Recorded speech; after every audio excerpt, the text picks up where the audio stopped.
Thanks, and Larry, thank you for having me. It's really an honor and a privilege to be speaking here today. Just one off-topic thing going back to Mr. Simon's comments before. My father is actually an orthopedic surgeon. My father is a wonderful man and has no business running, implementing, or doing anything else globally with our healthcare system. So I'm Bobby Green. I am a community oncologist. I've had the privilege of taking care of cancer patients for almost the past 20 years. And for the past 3 years, I've headed up what we call our clinical oncology team at Flatiron Health. For those of you who aren't familiar with Flatiron, very briefly, we provide software to oncology providers, and we're building a data analytic platform to leverage real-world evidence for clinical research and to hopefully accelerate clinical trials. For the purposes of today, what's particularly relevant about Flatiron is that one of the pieces of software that we provide is an electronic health record called OncoEMR. It's currently used by about 2,500 community oncology providers across the United States, many of whom are participating in a variety of value-based care initiatives. And I was asked today to talk about how technology can be used to improve and to extend patient navigation. And I want to do that in the context of one specific value-based care initiative, which I think all of you here are familiar with, the oncology care model, which 50 of our current practices, representing about 750 oncologists, are currently participating in. So as you guys know, the OCM has a real focus on patient navigation, and I want to talk about two specific parts of it that have that focus and some of the challenges that those have provided in implementation.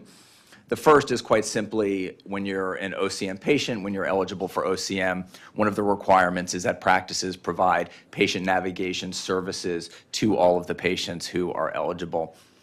The second requirement is that all of those patients receive the 13-point Institute of Medicine care plan, which again, everyone here is very familiar with here. It was created out of this body. It's a huge value add for patients. And if you think about some of the core functions of patient navigators, communication, education, assuring shared decision-making, those things align very, very nicely with what the Institute of Medicine care plan is trying to do.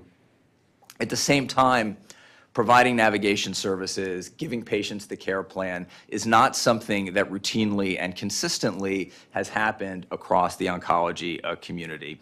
So it was a great idea to do this within the oncology care model, but there were a lot of challenges, and so I want to touch briefly on what some of those challenges were and how we tried to leverage technology to help them. And the first problem, the first challenge, which may seem a little bit silly, was just identifying who is an OCM patient. There were specific triggers. You had to have Medicare, but you couldn't have Medicare Advantage. It was triggered by certain drugs. Some of the drugs were intravenous, some of the drugs were oral. How do you actually help practices and providers know who the patients are who are going to be eligible for the services that you need to provide? So that was challenge one. Challenge two was just getting that 13-point care plan put together is not easy. You've got information that is not inherently built into the workflow of an electronic health record, and that sits in different places. So you can have diagnosis over here, you can have oral prescriptions here, some of which are cancer-related, some of which aren't. You can have the IV chemotherapy sitting over here, and prognosis, which actually isn't even a field in most electronic health records. So the information sits in lots of different places, and we actually don't believe that a big chunk of patient navigators' time should be spent going through charts in a clerical way, pulling different pieces of information together. So we built algorithms and rules within the electronic health record to actually identify what patients are eligible for the OCM and to flag those patients within the chart, and also to create reports that practices could run to keep track of them. That's how we dealt with the identification problem.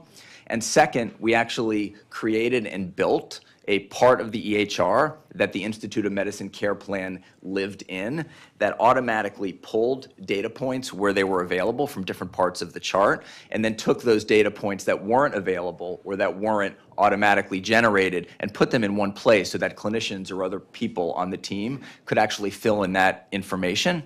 And we made it in a way that what we tried to do is really avoid this from being just a check the boxes process, to make it meaningful, to make it easy for patients to understand, easy to read, really to help foster that communication between clinicians or navigators and the patients.